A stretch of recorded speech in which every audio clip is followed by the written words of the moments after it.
Good morning, my dear brothers and sisters in Christ. I bring greetings in the name of Jesus. యేసు క్రీస్తు ప్రభువారి అత్యున్నతమైన నామంలో మీ అందరికీ శుభాలు ప్రకటిస్తున్నాను. ఈ ఉదయకాల సమయంలో ఈ వాగ్దాన సందేశాన్ని వీక్షిస్తున్న మిమ్మల్ని అందరినీ దేవుడు బలపరచాలని, పరిశుద్ధాత్మ దేవుడు తన శక్తితో మిమ్మల్ని నింపి తన మహిమ కొరకు వాడుకోవాలని ప్రతిరోజు మీకోసం బలంగా ప్రార్థన చేస్తున్నాను. మీరు సర్వలోకానికి వెళ్ళి సర్వ సృష్టికి సువార్త ప్రకటించండి మన ప్రభు అని యేసుక్రీస్తు వారు మనకిచ్చిన మహా ఆజ్ఞను మనందరం పాటించాల్సిన వారమై ఉన్నాం. ప్రభు సువార్త అనేక మంది వినాలి, దేవుని వాగ్దాన సందేశాలు ప్రతి ఒక్కరు గమనించాలి, దేవుని కృపలో వర్ధిల్లాలనే ఆశతోనే ప్రతి ఉదయకాల సమయంలో ఈ మాటలు మీకు అందిస్తున్నాం. దేవుడు మిమ్మల్ని బహుగా ఫలింపజేయాలని, ఆత్మ ఫలముతో మీరు నింపబడి దేవునికి మహిమను తీసుకురావాలని ప్రతిరోజు పట్టుదలగా మీకోసం ప్రార్థన చేస్తున్నాం. ఈరోజు వాగ్దానం కోసం కనిపెడుతున్నారు కదా, పరిశుద్ధ గ్రంథాలు తెరుద్దాం. 138వ కీర్తన 6వ వచనాన్ని చదువుకుందాం. Psalm 138 and verse 6. యెహోవా మహోన్నతుడైనను, ఆయన దీనులను లక్ష్య పెట్టును, ఆయన దూరము నుండి గర్విష్ఠులను బాగుగా ఎరుగును. 138వ కీర్తన దావీదు భక్తుని ద్వారా రచించబడిన కీర్తన. ప్రారంభంలో అంటాడు, నేను నా పూర్ణ హృదయంతో యెహోవాను స్తుతిస్తున్నాను, లేదా ఆయనకు కృతజ్ఞతాస్తుతులు చెల్లిస్తున్నాను అనే మాట వ్రాశాడు.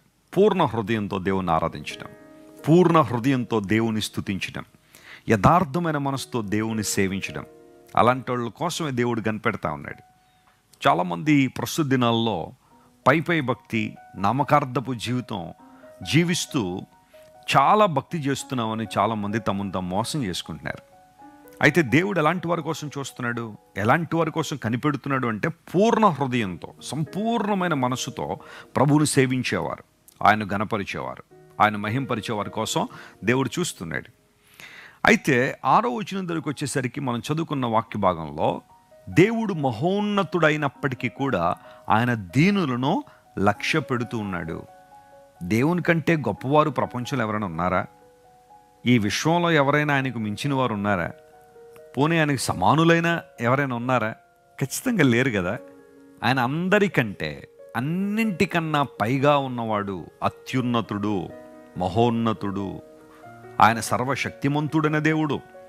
అలాంటి దేవుడు దీనులైన వారిని లక్ష్య పెడుతున్నాడు అంటే ఎంత చక్కని మాట ఇది.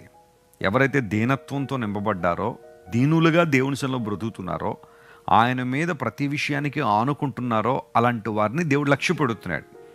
దీనత్వం అంటే పేదరికం కాదు. చాలామంది పేదరికంలో ఉండడం దీనత్వం అనుకుంటారు.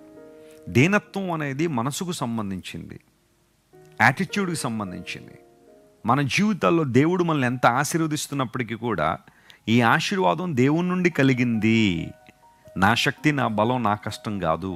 దేవుడే సమస్త ఘనతకు అర్హుడు, ఆయనే స్తుతిపాత్రుడని ఎవరైతే ఆయన ఘనపరుస్తారో చూసారా, వాళ్ళు దీనత్వం కలిగిన వారు, ప్రభువుని అన్ని విషయాల్లో ముందు పెట్టగలిగిన వారు, తగ్గించుకుని బ్రతికేవారు, దేవుని నామానికి మహిమను తీసుకొచ్చేవారు.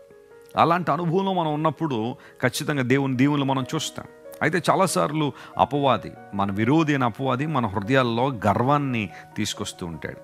నువ్వు లేకపోతే ఏమీ లేదు ఇక్కడ, నువ్వే అంతా, నువ్వే గొప్ప, నిన్ను మించిన వాళ్ళు ఎవరు లేరు, నువ్వు అది, నువ్వు ఇది అన్నట్టుగా అపవాది ఆలోచనలు మనసులో తీసుకొచ్చినప్పుడు మనిషి గర్వంలోకి వచ్చేస్తాడు. ఆ గర్వమే మనిషిని ఏం చేస్తుంది? పతనావస్థలో తీసుకెళ్ళిపోతుంది. దేవుడు గర్విష్ఠులని దూరం నుండి బాగుగా ఎరుగునన్నాడు. ఒక విషయం ఏంటంటే, గర్విష్ఠులు ఆల్రెడీ ఎవరికి దూరంగా ఉన్నారంట? దేవునికి దూరం అయిపోయారు. వాళ్ళు ఎక్కడో ఉన్నారు, దేవుని దగ్గరికి వెళ్ళారు వాళ్ళు. కానీ దీనులైన వారు దేవునికి దగ్గరగా ఉండగలిగిన వారు. దేవుని బిడ్డలారా, ఈరోజు ఒకవేళ ఏ రకమైన గర్వం నీలో ఉన్నా, ఏ రకమైన అహంభావం నీలో ఉన్నా నువ్వు సరి చేసుకోవాలి.